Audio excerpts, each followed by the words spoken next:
اگر آپ چینل پر پہلی بار آئے ہیں تو ابھی سبسکرائب کر کے بیل آئیکن پریس کریں اور رہیں باخبر۔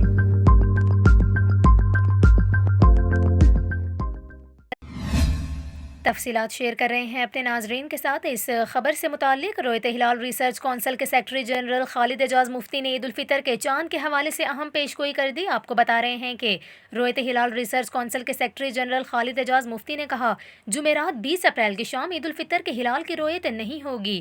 آپ کو بتائیں عید الفطر اس بار 30 روزے مکمل ہونے کے بعد ہفتہ 22 اپریل 2023 کو ہوگی۔ سیکرٹری جنرل خالد اعجاز مفتی کے مطابق نیا چاند جمعرات 20 اپریل کو پاکستانی وقت کے مطابق صبح 9:13 پر پیدا ہوگا۔ اس روز یعنی 29 رمضان کی شام غروب آفتاب کے وقت چاند کی عمر جو رویت کے لیے 19 گھنٹوں سے زائد ہونی چاہیے وہ پاکستان کے تمام علاقوں میں 10 گھنٹوں سے بھی کم ہوگی۔